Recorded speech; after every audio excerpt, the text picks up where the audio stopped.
Bulldogs Premiership winner Matt Utai in hospital after a drive-by shooting near his home in southwest Sydney. So let's bring in the Daily Telegraph's chief reporter, Josh Hanrahan. Josh, really appreciate your time. What can you tell us about this story so far? Yeah, so about 5:55 a.m. this morning, Matt Utai walked out the front door of his family home in Greenacre in Sydney's southwest, and what happens next is what police are investigating, but essentially the end result is Matt Utai's been shot multiple times, once in the leg and another time in the upper body, potentially in the neck, just trying to get that confirmed. And now police have got a massive investigation into why this has happened, what has led gunmen to his house and to eventually pull the trigger on a man who is, not known for any criminal links whatsoever and is best known for his, feats on the rugby league field. I was just going to say, a lot of our viewers would know him from those feats as a star winger, a Bulldogs Premiership winner. Are there any early theories as to how on earth he came to be involved in this? Yeah, police are looking at a relative of his son, in fact, who has popped up on their radar a number of times in recent years for his alleged links to Sydney's underworld, including to the very high-profile Alameddine crime clan. That group has splintered in recent years, and there's been a number of offshoots, and they've become involved in a number of conflicts. And so exactly where he is placed is unclear, but that is at least the key thing they're looking at initially. They don't believe that Matt has any, criminal associations himself. There's definitely no suggestion, and so they're not looking at him. But he's essentially, potentially, the byproduct of his links to his son. I think there's been a number of shootings in recent years in Sydney. It's been going on a long time now. It's been very high profile what's happening in the underworld. But I don't think it's often, in many cases, a man that has been known to, a lot of people on the East Coast, particularly in New South Wales and Queensland, for his incredible feats on the field. A Bulldogs Premiership player back in 2004, that famous team, an international, as you said, as well. It's a high-profile name, and it's a shocking incident that's happened this morning. In your report on the Daily Telegraph website this morning, there was reports of a car fire as well. Can you take us through that link? Yeah, so it's one of the most common things we see in these shootings in recent years, and it's almost always a giveaway for the fact that there is some gang-related link. So about 5 minutes to 10 minutes after the shooting, a car was found on fire in a neighbouring suburb. Police are investigating if it's the getaway car. I'll be shocked if it isn't, because it always is. And so what we see so often is that the shooters carry out an attack like this in their initial vehicle, dump it somewhere not too far away where they have another car waiting.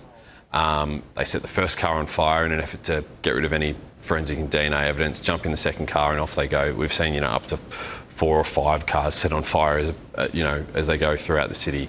Well, the one thing that does show is a bit of premeditation in this attack.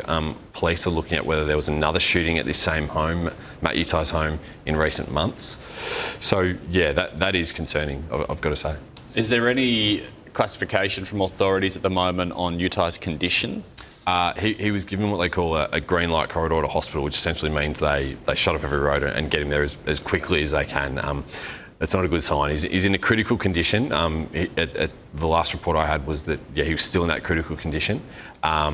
So I think that they're hopeful that he will make it through. But I mean, what that looks like, it's too early to speculate for him today.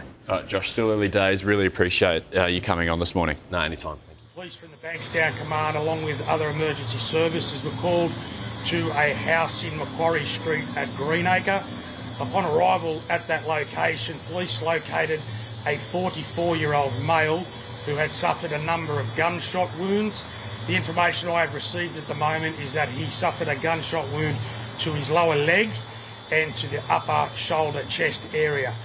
He was treated at the scene by ambulance, where he was stabled, and he was taken to hospital, where he is currently in a serious but stable condition and is currently in surgery. Police set up a crime scene at this location, and specialist crime scene officers are there now examining the scene. Police have also spoken to a number of neighbours and have canvassed the area for CCTV. Investigators from the Raptor squad have attended the scene this morning, and they have taken carriage of this crime, and a strike force has been established. I want to reassure the community that we strongly believe that this is a targeted attack. I know throughout the media this morning a certain high-profile person's name has been put out as the victim. Unfortunately, at this time, I cannot confirm who that victim is, and the reason for that is that person is a victim of a violent shooting. He is currently undergoing surgery in hospital, and our main focus at this moment not only is to identify who is involved in this, but to ensure he and his family are safe. So I would like to ask anyone in the community who may have been in that area this morning, just before 6 a.m, who may have witnessed anything, who may have dash cam or CCTV, if they can please contact the Bankstown Police Station or Crime Stoppers on 1800 333 000.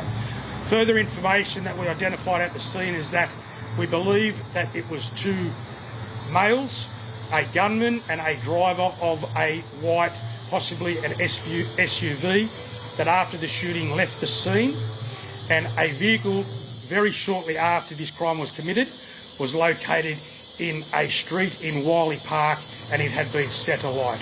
A part of our investigation currently at the moment is to identify whether or not that vehicle is the vehicle that was linked to this crime. But like I said, we believe at this point in time that it's definitely a targeted attack.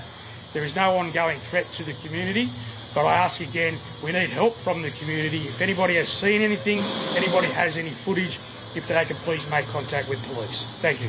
Was the reason why you got confirmed victim was because he wasn't the intended target of the attack? Look, the person that is currently in hospital, he is known to police, but he has no criminal history. He has small amount of traffic history, but at this stage, we do believe that he may not be involved in any criminal activity. But as part of this investigation and this strike force, the investigators will look at who he is involved in, who his family may be involved in, and any links that may be to organised crime. We've seen so many incidents that I guess have been, it could have been linked to organised crime in their nature recently in the last few weeks and the last few days even. Is it all kind of leading up to, has it all been leading up to this? Yeah, look, there's definitely been an escalation in this crime in the southwest. We've seen a number of fire bombings, shootings, but at this point in time, like I said, it is very, very early in the investigation. So investigators need to link all those parts together to identify if this certain shooting is linked to any other organised crime or recent activity in Sydney. Is that home targeted in the past? I don't have that information, unfortunately. How was the 44-year-old found? Upon arrival of police, my understanding was that he was on the front lawn, and he was obviously in a fair amount of pain. He was able to speak to police upon their arrival before ambulance took over, did a fantastic job of stabilising him and getting him to the hospital where he's undergoing the care that he needs. This happened at 6 a.m. or just before 6 a.m. It's still early, but it is a time where there are people who are out and about, whether it's exercising or going to work, whatever it is. And for a shooting to happen and subsequently a car fire to happen, how dangerous and reckless is that? Oh, look, this is definitely a concern. Happening at 6 a.m, yes, you are right, there are people out and about going about their business, and we are concerned about this brazen attack. And that's what it is. It's a brazen ambush of this male person who, from my understanding, was heading to his vehicle to go to work. Now, why this has happened, that's going to form a major part of this investigation. But State Crime Command, the Raptor Squad, Bankstown detectives are going to do everything that they can to work out exactly why this has happened and who's involved. We've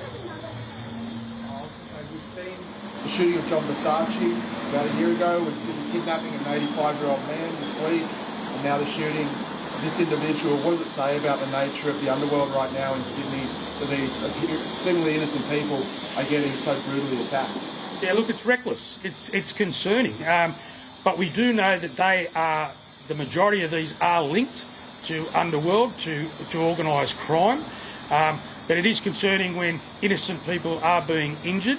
And like I said, this strike force now will focus heavily on identifying why this has happened and who is involved.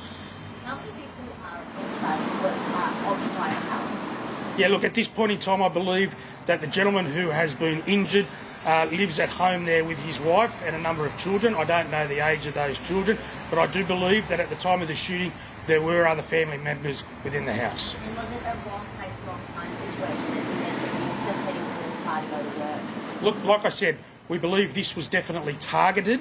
Whether the victim was the intended target or it was somebody that he knows or associates with or is related to will all form part of the investigation. Really early days, obviously, but is one of the lines of inquiry potential links with that mistaken kidnapping or what? Yeah, look, I don't know. I can't comment on that. This matter is now being investigated by our State Crime Command, who are also investigating the kidnapping. But the information that I have right at this stage is that I do not believe that they are linked.